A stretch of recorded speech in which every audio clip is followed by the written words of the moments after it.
So remember that the abdominal lymph nodes, if the dog is happy, healthy, eats a good diet, parasite free, all that kind of stuff, most of the time you are not going to see any abnormalities, or you won't even see the abdominal lymph nodes on plain film radiographs at all.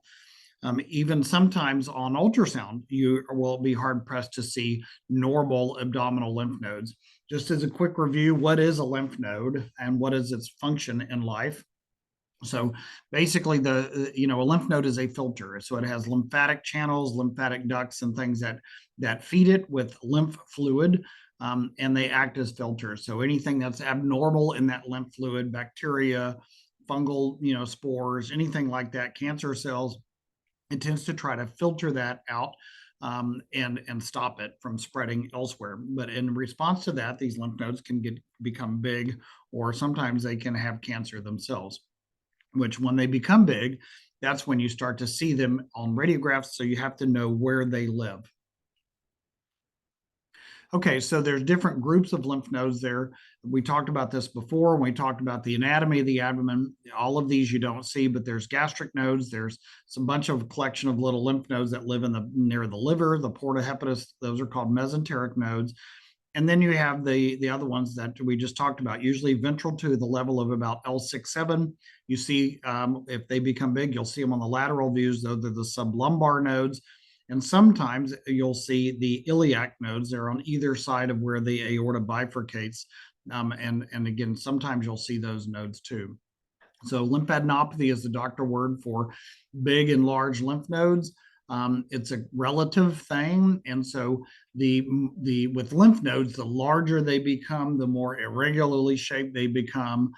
There's a more chance that is something significant with pathology wise. So great, big, huge, irregular, rounded lymph nodes that are somewhat multilobulated in appearance, there's a really good chance that is going to be some type of cancer, lymphadenopathy due to lymphoma, metastatic spread to those nodes would be examples. If the lymph nodes are just kind of big, but they're still kind of slender and homogeneous in their appearance, then a lot of times those will be what we've termed as reactive nodes. So reactive nodes are a lymph node that's doing its job. It's responding to some type of antigenic stimulus that gets fed to it. It filters out that bacteria, it filters out those little fungal spores, tries to take care of them, sequesters them away, kills them, whatever it does inside that lymph node.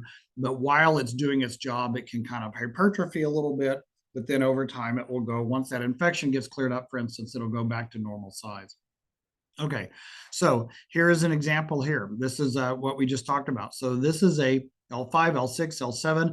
There's a great big multilobular, huge mass, soft tissue mass that's living ventral to L6 and L7. That's where the sublumbar lymph nodes live, okay? And it looks like it's causing a mass effect. This huge mass is now causing ventral deviation of the colon, and it looks like probable compression of the colon right underneath it. This part of the colon is a lot thinner in diameter than cranial to it and even caudal to it in the rectal area. Okay, so great big sublumbar lymphadenopathy. It's huge, it's irregular, it's rounded, it's multilobular and a kind of lumpy bumpy, causing a mass effect. There's a really good chance that's something more sinister than just a benign reactive node. Okay. This sublumbar nodes, typically you can see lymphoma going in that area, you can see fungal disease going in that area, and those lymph nodes typically drain the rear limbs and the anal region, so the perianal region. So a lot of times if these dogs get an anal gland adenocarcinoma, an apical gland adenocarcinoma, any of the, quote, butt tumors, then a lot of times those butt tumors can metastasize to these sublumbar nodes. It also drains the area of the prostate and part of where the transitional cell carcinomas can happen in the urinary bladder. So prostatic adenocarcinomas or prostatitis will typically also cause lymphadenopathy in the sublumbar region. Okay, the uterus. Now we're going to move from the male topic to the female topic. The most common thing radiographically that you will see as an abnormality of the uterus is a pyometra. A typical uterus in an intact female dog you will never see on radiographs, and sometimes you'll be hard pressed to see on ultrasound. But again, you have to remember, where does the uterus live in the abdomen radiographically, even though you normally will not see it. And so if I look at this dog here, where do you look for the uterus? Okay, here's the colon. So this dog has a moderate amount of gas in her colon. And if you look right underneath here, this is the area of the urinary bladder. Okay. And the bladder, it looks like, doesn't have a whole lot of stuff in it, doesn't have a whole lot of fluid in it. But the area right between the colon and the bladder is where the uterus lives. Okay. So you look ventral to the colon and dorsal to the urinary bladder, and that's where the uterus lives. Okay. So the uterus, if it becomes big, and this one is, you can see it, this tubular shaped opacity between the colon and the bladder is too big and it's kind of spinning around. That's probably part of it there too. Okay. So this is a mildly dilated fluid filled pyometra. Very good chance of it. If dogs become, if they have a severe pyometra, okay, then that uterus can become huge. It can become tubular shaped and huge. It can go extend way up to here. Okay. And it causes a severe mass effect caused by a severely dilated fluid filled uterus. The other thing that I always try to look for in dogs that have pyometras is, I think it kind of, that stretching, and I don't know the physiology of this, but I think that as you stretch the uterus, somehow the body thinks, well, maybe I'm pregnant, right? Because I'm stretching my uterus. Okay. Which it sounds stupid, but I don't know. It's just the way I always thought of it. Well, so it mimics a pregnancy. And so that causes gynecomastia. So that causes the nipples to become big. Okay.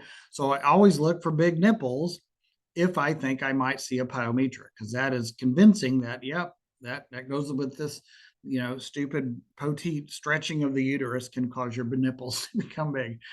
I'm going off track here. I probably need to go back on to the right track.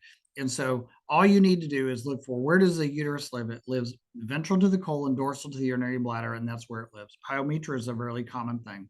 Here's another one. This dog's fluid-filled colon's got a little diarrhea. Here's a bladder, but again, this tubular thick in here is suggestive of maybe a pyometra. This one is a little more obvious. Look at this. Here's the colon. Here's the bladder, this tubular shaped soft tissue opacity that lives right where the uterus should live.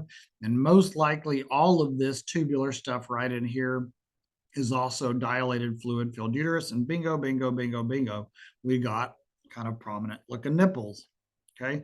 What is this? Big nipples again. Okay. So big nipples and a large dilated fluid filled uterus, kind of this soft tissue tubular mass effect in the caudal ventral abdomen, ventral to the colon, and cranial and dorsal to the urinary bladder, pyometra. Okay, let's get off that subject. That's probably a good thing. Now we're going to talk about pregnancies.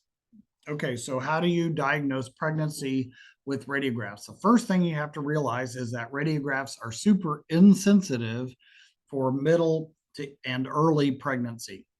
It's been reported years ago in the veterinary literature that typically you will not see evidence of definitive pregnancy on radiographs until about day 42 of gestation.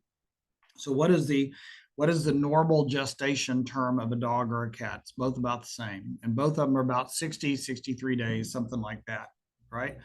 And so this tells you that 2/3 of that time has to pass by before you're even going to see any evidence of pregnancy basically on radiographs. And the only way to know for sure that the dog is pregnant is to see mineralized skeletal structures in the uterus. If it's just a big dilated fluid filled uterus, which you would see early, you can't tell if that's due to pregnancy or a pyometra. Okay, so you typically do not see fetal skeletons till about day 42, plus or minus a day or two of gestation. If you see skeletal structures, the uterus is considered, quote, full term. In other words, it's ready to be born, ready to pop out. If you can see mineralization down to the level of the carpus or tarsus, okay?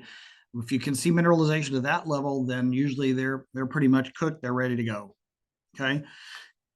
You can also, in people, if I don't know if anybody of you guys have kids, but in people, they have lots of measurements that they can do. The crown rump length in people, they measure the spine, they measure the skull diameter, the calvareal diameter. And based on that, because all babies are standardized, they're pretty much all the same.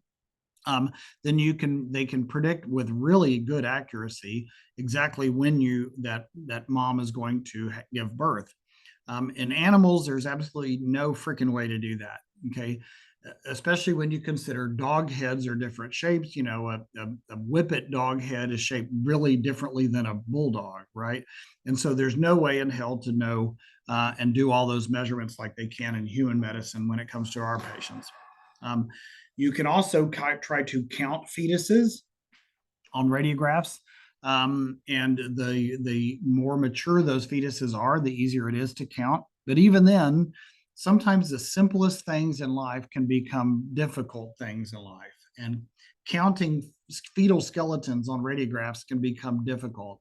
If there's a whole bunch of them, they all overlap each other. They're all sitting on top of each other on the films. And they're also sitting on top of small bowel and colon and urinary bladder and gas and feces and anything else that's in the way. So sometimes it's as easy as you would think it would be to count fetuses.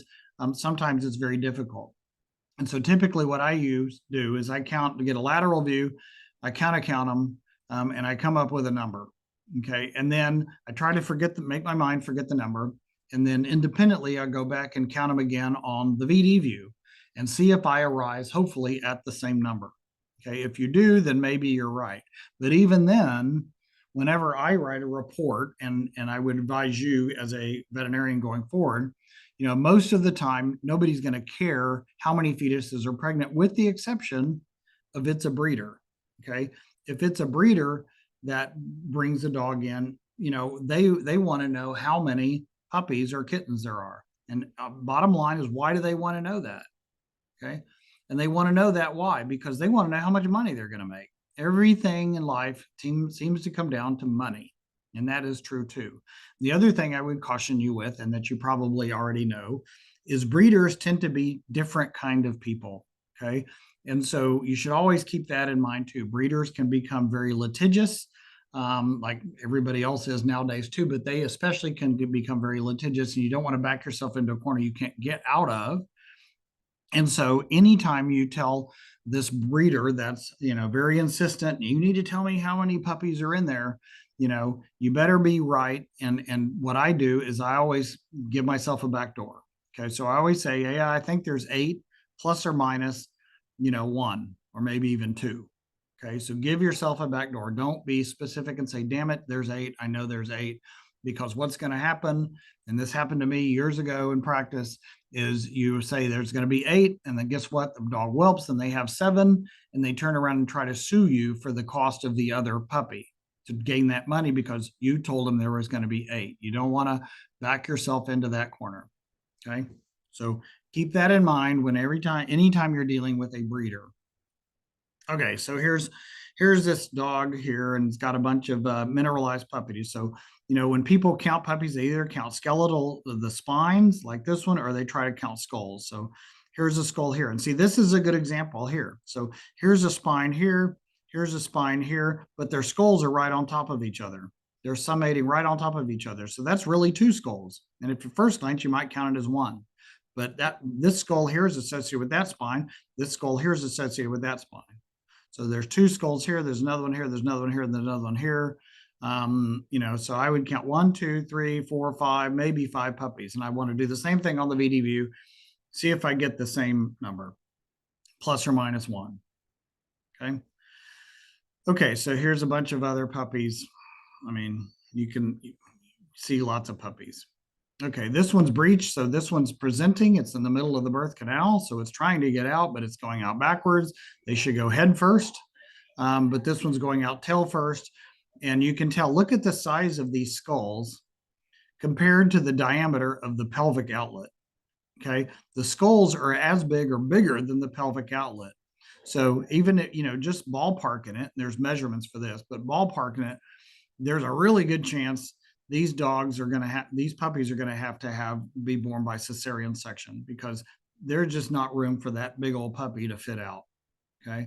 And so you kind of want to subjectively look at the diameter of the skulls compared to the diameter of the pelvic outlet of the mom, or the bitch in this case. And so, and then you want to try to advise this breeder that, there's a really good chance that we may have to do a C-section. Okay, Röntgen signs of fetal death. Okay, a couple of things that we can do. Number one, radiographs are really piss poor. They're very insensitive to look for fetal death. Okay. One thing that you can do, a couple of things, is if there's any gas opacities anywhere where the fetus or uterus lives, that's not normal. Obviously, none of these feti should have ever taken a breath of air until they're out. Okay, so there should be no gas in the area of the lungs and the thorax or anywhere else in the abdomen of the fetuses. So the presence of little gas opacities in the area of the fetuses usually means something's wrong in fetal death. Okay. If there is disparate mineralization of the fetuses. So what the hell does that mean? That means if I'm looking at the fetuses and I see a couple of fetuses that are barely faintly mineralized and the other ones look like they're full term, that usually means there's something wrong. Okay. And the other thing that you sometimes you can look for is overlapping skull bones. So remember, all of our calvarial bones in our head are multiple sheets of flat bones, and they tend to kind of fuse in different angles and they form sutures between them and stuff like that. So typically the right and left side of the calvarium should fuse like that. Okay. If it fuses and now they're overlapping, they're like this. Okay. That's typically a sign of something's wrong, fetal death. Okay. But ultrasound is the way to go because ultrasound's easy. You stick a probe on the animal and you look for a heartbeat, among other things.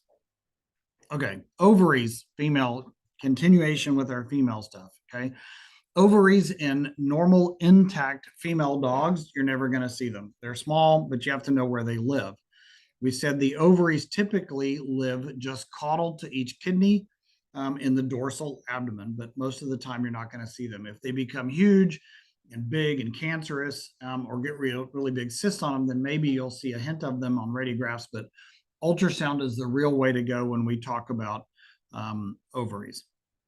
Okay, now we're going to move on into the next section of the abdomen. Now we're going to cover the gastrointestinal tract. So stomach, small bowel, and colon and rectal area, right? Okay, so this is kind of a big section, and you have to understand this section so people stay awake if you possibly can. So remember the stomach, we know where it lives radiographically. Radiographically, the stomach is divided into two parts, the pylorus and the fundus. Much more about that coming up. Then we have the small bowel. We have the small bowel has three parts. It has the duodenum or duodenum, depending on how you want to say it. It has the jejunum and the ileum. Okay. Also remember the ileum that is associated with the gastrointestinal tract is spelled with an E, and that is opposed to the ileum that is the bone in the pelvis, which is spelled with an I. And the way I always remembered that and didn't confuse that, there's a generic doctor term for something that has to do with the gut, and that word is called enteric, which starts with an E. There's the E. Okay. So the gut ileum is the enteric ileum and has an E in it. The bone ileum has an I in it. Okay. And I'll back up. One time when I was in vet school at A&M and we were in anatomy, our first year of anatomy, okay, I remember we were having a practical and we're rotating different stations in our anatomy test. And of course, I was very nervous and, all this kind of stuff. And they, of all things, I look back, they had a VD view of a radiograph of a dog's pelvis. And that was one station. Okay. And it was fractured. Part of the pelvis was fractured. And the question is, what bone is fractured? Okay. And so it was multiple choice. And the question and answers for that question were 1, pubis, 2, ischium, 3, ilium, or none of the above. Okay. Only problem is the ilium in that test was spelled with an E. And so what was the answer? The answer was none of the above because the ileum with an E is the enteric ileum, the gastrointestinal part. Okay. So number one, that's a shitty question. Okay. That is a bad professor that puts questions like that in to try to trick you. I would never, ever do that. I don't think that's right. I don't think that's fair. Okay. Especially in a pressure situation like that. But in reality, the answer was none of the above. I don't remember if I got it right. Probably didn't. But it doesn't matter now. Okay, and then you have the colon. So the colon in a dog, you have the cecum. And again, in a dog, the cecum is really big. It's really gas filled, looks like a great big kind of multilobulated gas filled thundercloud. Okay. And then the cecum gives rise to the ascending colon, which is really short and almost non existent in some dogs. Then you have the transverse colon, the descending colon, and then you have the rectum. Okay. So one good basic question in life, and this is another party question at a happy hour you discuss is, where does the colon end and the rectum begin? Okay. So that's always, that's an important question, right? And so the answer to that, which I pondered that for a while, is at the level of the pelvis. Okay.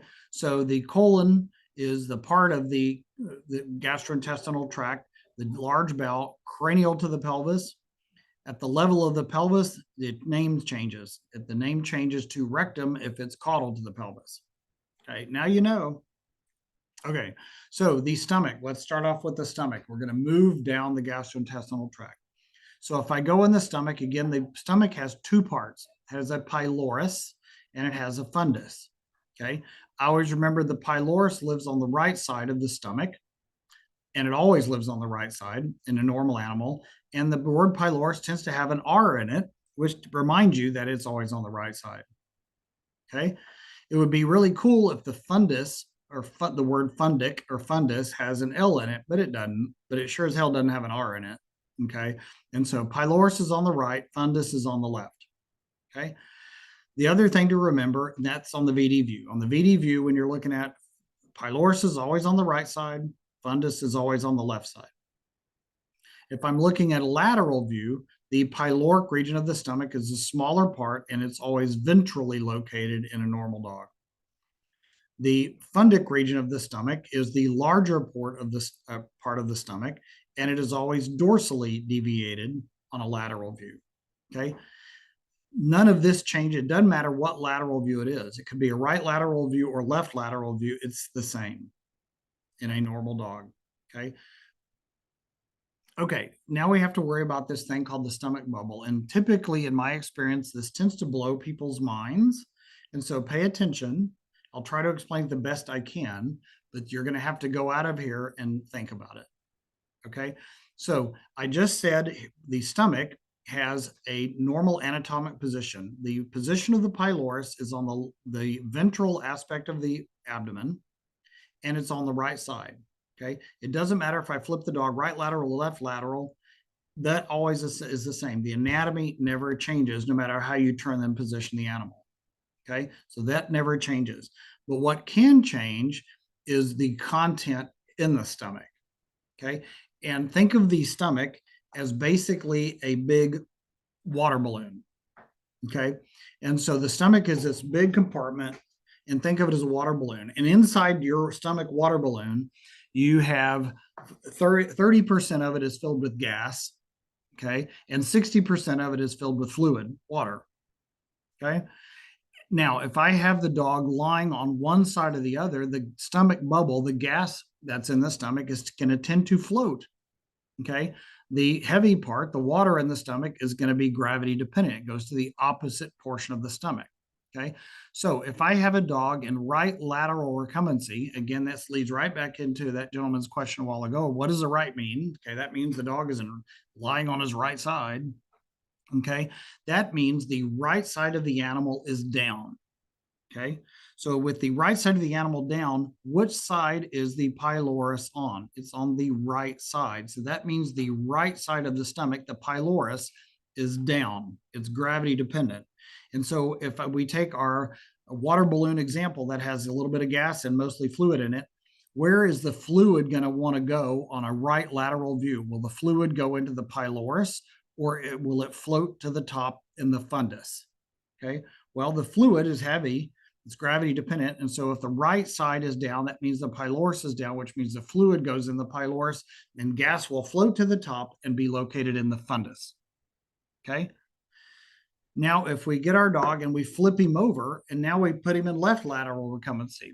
So the anatomy doesn't change. The stomach doesn't flip around, but the content in the stomach can move around.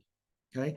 So in left lateral view, now we have the left side of the animal is down towards the tabletop.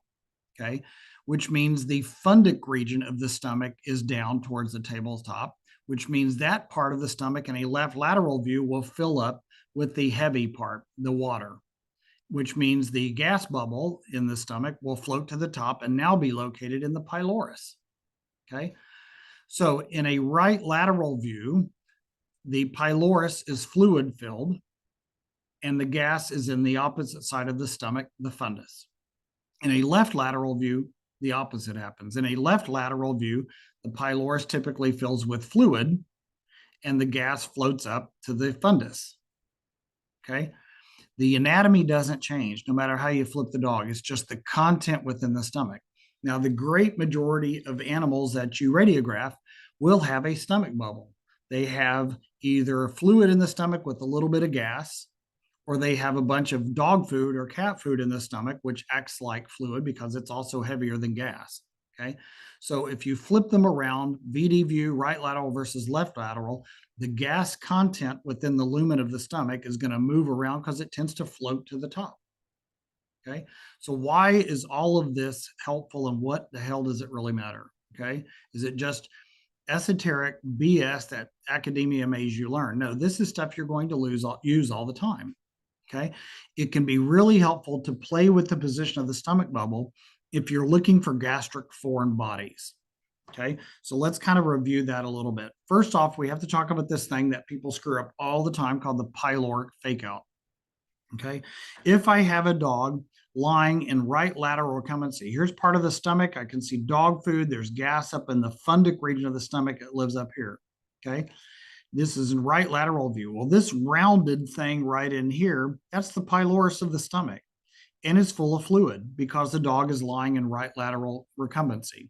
So in right lateral recumbency, the fluid is going to fill up the pylorus. And if there's a lot of fluid, it makes it become really big and you kind of see it end on this right lateral view. Okay. You don't want to mistake that for a foreign object in the stomach like a ball. Okay. The dog probably didn't eat a tennis ball. There's a really good chance that in right lateral recumbency, that round thing, part of the stomach, is just going to be fluid in its pylorus. Okay. So how would you know? What could you do as a veterinarian to determine if that's a foreign object in the stomach or a pyloric fake out just due to fluid in the pylorus? What would you do? Well, we just learned, flip the dog over, turn him in left lateral view. In left lateral view, that part of the pylorus should fill with gas. Then you can flip him back over. In the right lateral view, it's going to go back and be full with fluid. But in left lateral view, it should fill with gas. And so by flipping the dog purposefully to right side versus left lateral view, we can play with the position of the stomach bubble and try to see if that is a real foreign object or it's not. So here's an example. Okay, this is another dog. So here's the stomach. It's got gas in it, 70% gas up here in the fundic region of the stomach in right lateral view, but our pylorus is rounded in appearance right down in here and it's fluid filled in a right lateral view. If I flip the dog over into left lateral, now the opposite has just happened. Now the gas floats to the top, which now is in the pylorus because he's in left lateral view. The right side of the dog or the pylorus is at the top. And we have fluid opacity that fills the fundic region. So by flipping back and forth, we can move this stomach bubble around from the pylorus and move it up here into the fundus by flipping them around. And so that can be really helpful. Imagine if this dog had a toy, a peach pit, a undergarment, anything in his pyloric region right there. If we put him in left lateral view on purpose, we might put gas or negative opacity around it. We would see it sitting in the pylorus. Okay. So that's the beauty and that's the utility of a stomach bubble. So take that home, think about that. This is an example of a dog that has a severely dilated stomach, but it's not malrotated. It's just got a lot of gas in the stomach. So for whatever reason, this dog swallowed a whole bunch of air. He might have an abnormality up in the trachea and the laryngeal region. He's swallowing a bunch of air. Sometimes they just swallow air. Okay. The small bowel's got a moderate amount of gas in it. Colon's got a whole bunch of gas in it. So he's got a bunch of gas. This is a simple gastric bloat. Sometimes you'll see it like this. Here's another dog with a large amount of gas in the stomach, but it's not malrotated. The smaller part, if you will, is this smaller part of it here. It's still the pylorus. It's ventrally located. The bigger part is all of this up in here. That's the fundus. It's still dorsally located. The stomach is just really, really full of gas. Okay.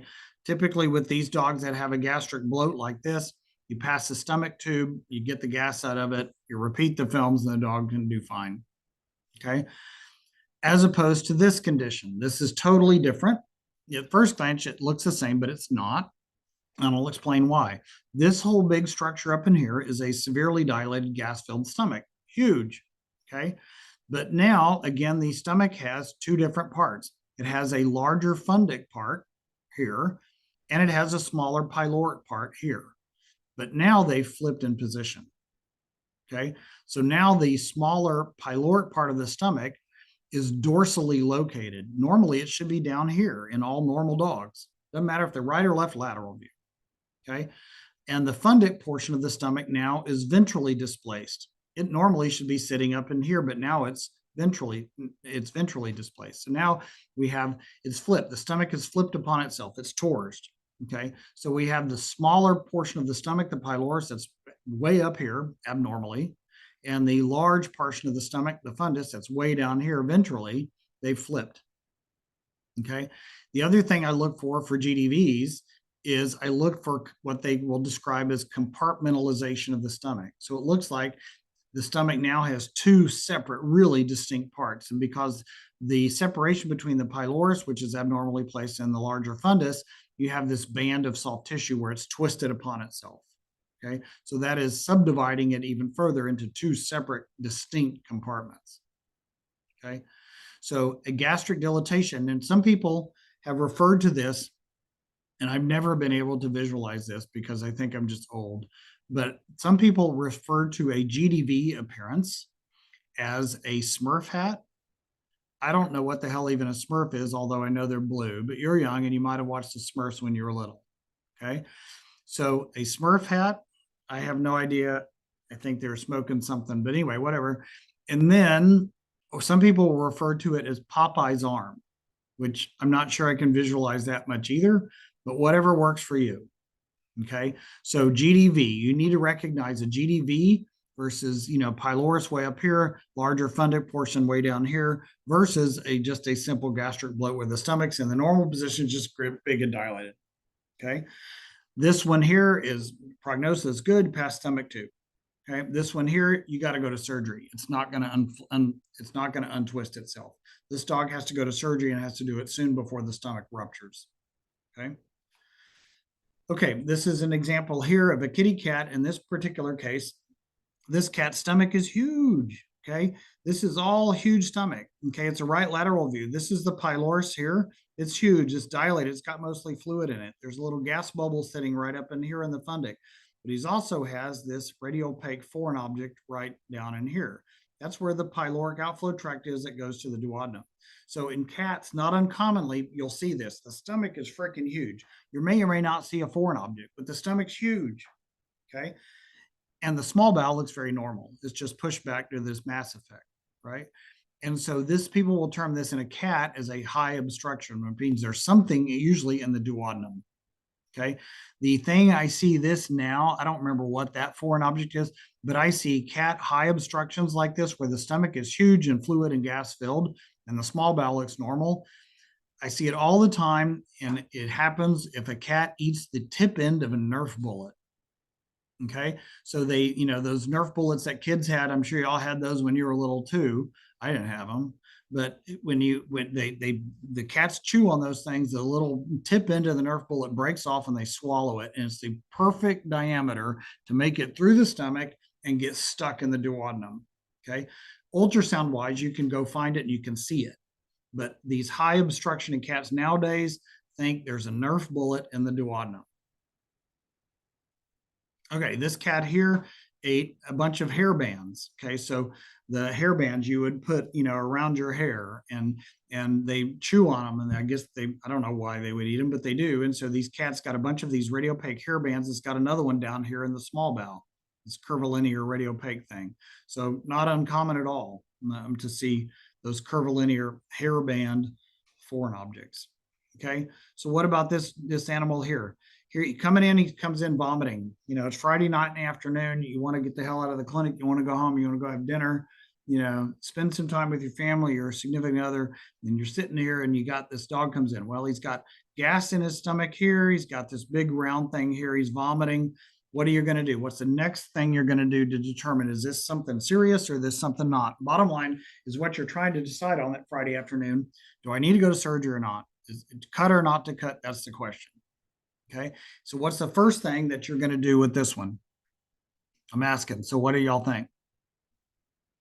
You're going to be a smart veterinarian. The first thing you're going to do is take another view. what view?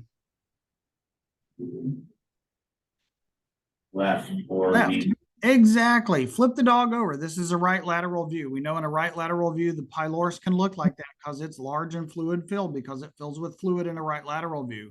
Flip them over. Take a left lateral view and see if it still is fluid filled or now does it fill with gas. And that will probably answer your question. If it fills with gas in the left lateral view, you go, shoo, and now I can still make my dinner tonight. Okay. Okay, and then we're going to move on. Now we're going to start talking about the small bowel. So you need to review stomach. You need to know how to recognize a GDV versus a gastric bloat. You need to know the stomach bubble. Okay. Okay. Small intestine in a dog, the descending duodenum, we already reviewed this, usually lies along the right lateral aspect of the abdominal wall. This one's enhanced with contrast. So here is the stomach, that's the pylorus, that's the fundus.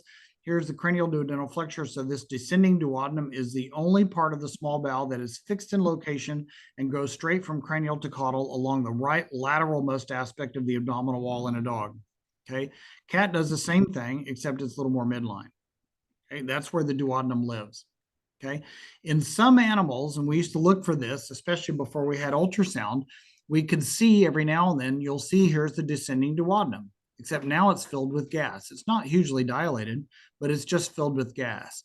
And people termed that back in the literature in the day called the sentinel loop sign, meaning it should call your attention to it.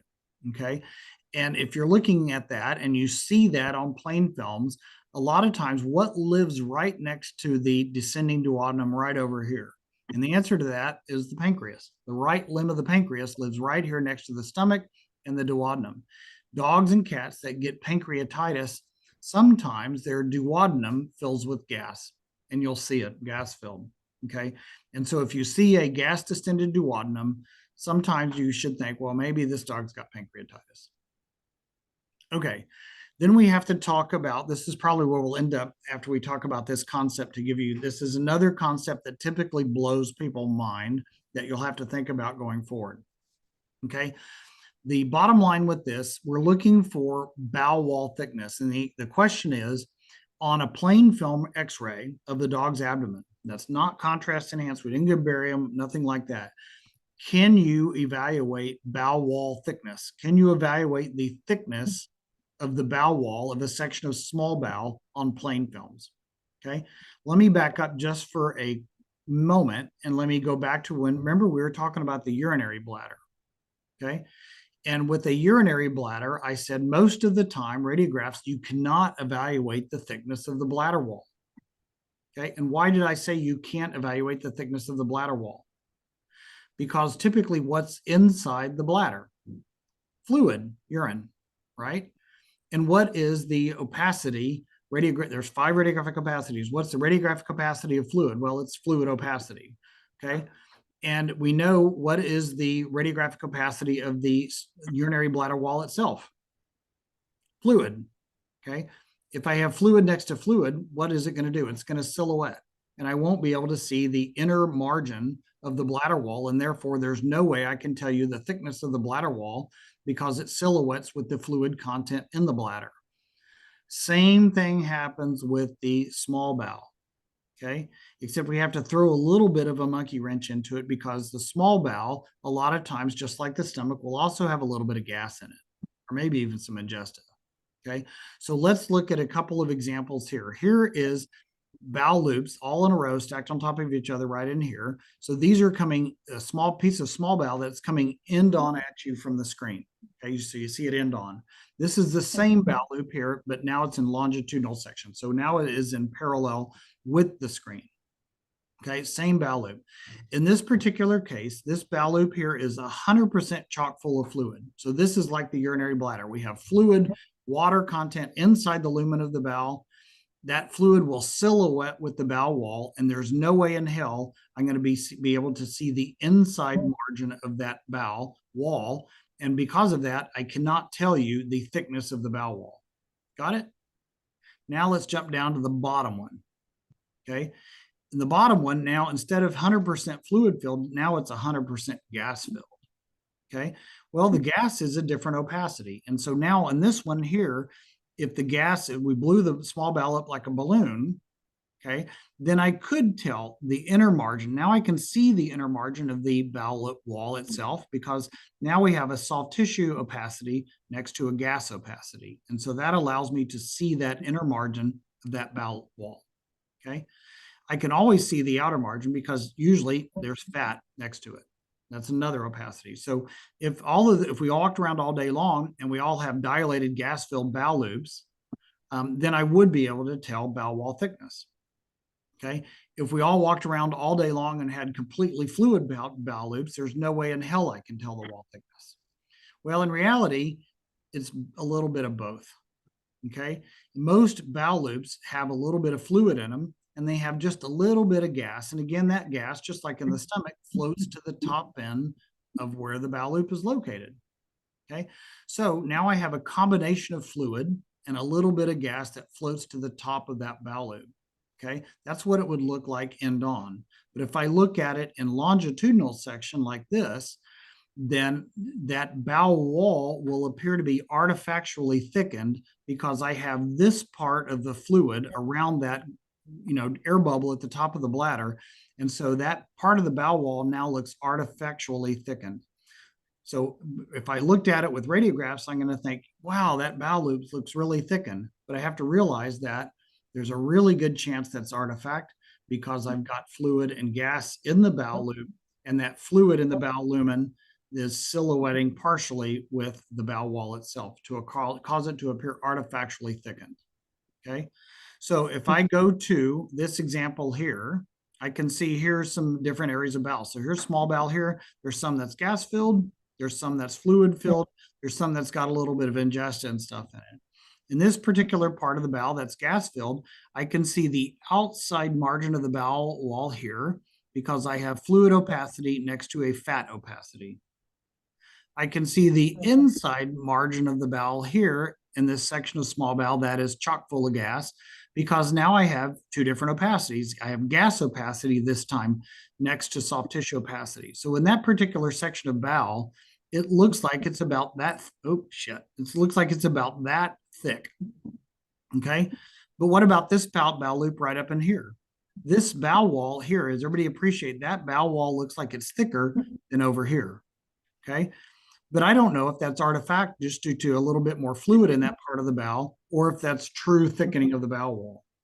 Okay, here's another example here. Here's a section of bowel loop. The outside margin I can see well because I have fat next to fluid opacity.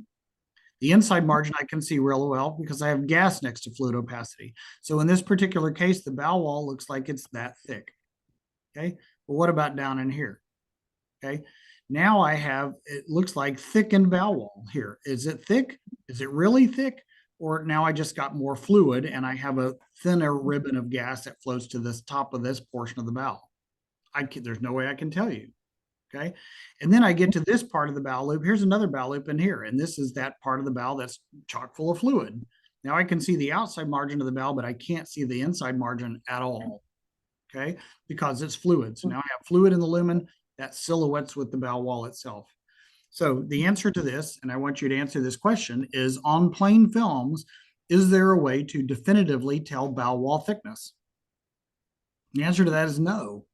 Okay, you can't. I can't tell you if it's really thick or if it's a small amount of fluid in the bowel lumen that silhouettes with the bowel wall like this that causes it to appear artifactually thickened. Okay, so the answer to the question is, can you tell, in general, can you tell bowel wall thickness on plain films? And the answer to that is no, not definitively. You have to do ultrasound. With ultrasound you can, but not on plain films. Okay.